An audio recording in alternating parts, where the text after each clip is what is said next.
안녕하세요, 서경석입니다.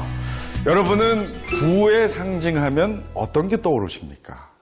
고급 시계, 비싼 승용차, 화려한 모피 코트 이런 거 생각나시죠? 실제로 모피는 오랜 시간 부의 상징이었습니다. 어깨는 커다랗게 부풀어지고 복숭아뼈까지 내려오는 긴 모피 코트를 입은 사모님은 드라마의 단골 캐릭터였죠. 그런데 최근에는 젊은 연령층에서도 모피 의상을 즐겨 입습니다. 단순히 모피를 입는 연령층만 바뀐 것이 아니라 잘 팔리는 디자인도 바뀌었다고 합니다. 모피 업계 종사자가 말하기를 예전에는 긴 코트 판매 비중이 70%를 넘었었는데요. 최근에는 짧은 코트, 조끼 등의 상품이 주로 팔려요. 라고 합니다. 자, 그럼 이렇게 짧은 길이의 모피가 잘 팔리는 이유가 뭘까요? 꼭 디자인 때문만은 아니라고 합니다.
사치성 상품에 부과되는 세금, 개별 소비세. 그러니까 길이가 긴 모피는 가격이 비쌀 수밖에 없고 비싼 가격 때문에 사치성 상품으로 분류가 됩니다. 사치품이니까 개별 소비세 적용 대상이죠. 하지만 같은 모피 코트라도 그 가격이 사치품이라는 기준에 미치지 않으면 개별 소비세가 부과되지 않습니다. 안 그래도 비싼 모피 코트를 사면서 개별 소비세까지 내려니까 얼마나 부담스럽겠어요. 그래서 사람들은 따로 개별 소비세를 내지 않고 옷값만 지불해도 되는 비교적 저렴한 디자인을 선호한다는 겁니다.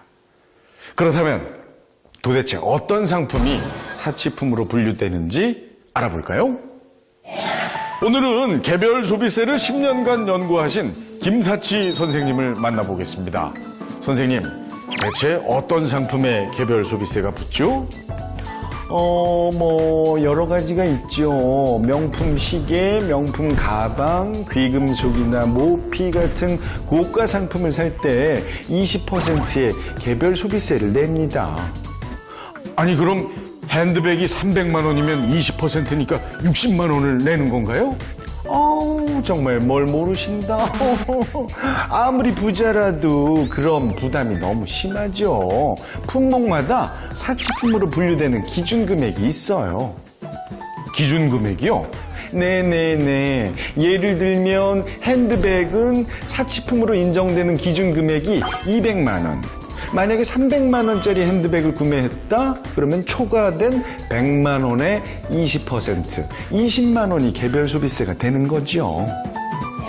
어떻습니까, 여러분? 비싸다고 생각하는 것들이 대부분 소비세를 내야 하는 상품이었죠. 예전에는 냉장고나 TV처럼 비싼 가전제품도 개별 소비세를 내야 하는 사치품에 해당이 됐었습니다. 하지만 요즘 냉장고나 TV가 없는 집을 찾는 것이 더 어렵죠. 그래서 2016년부터는 가전제품에는 개별 소비세를 적용하지 않고 있습니다. 이렇게 정부는 그 시대의 흐름에 맞추어 개별 소비세 품목을 빼기도 하고 세율을 올리거나 내리기도 합니다. 이 매번 만만치 않은 작업일 텐데 왜 정부에서는 이런 번거로움을 감수하면서까지 개별 소비세를 시행하는 걸까요? 개별 소비세가 시행되는 이유 그 첫 번째는 바로 소득 재분배를 위해서입니다. 수백만 원의 고가 상품을 사는 사람들은 경제적으로 여유가 있는 사람들이 대부분이죠. 그래서 정부는 소득이 많은 사람에게서 세금을 더 걷기 위해 고가의 상품에 세금을 부과한 것입니다. 그리고 개별 소비세는 사치성 소비를 줄이는 역할도 합니다. 또한 특정 재화의 소비량을 줄여야 할 때도 개별 소비세를 적용합니다. 우리나라는 석유를 전량 수입해서 쓰는 나라죠. 정부는 기업들이 조금이라도 석유를 아껴 쓰도록 유도하기 위해 석유에 개별 소비세를 적용하고 있습니다. 개별 소비세, 이것저것 따져야 할 게 많긴 하지만 소득을 재분배해주고 소비도 조절해주는 현명한 세금입니다.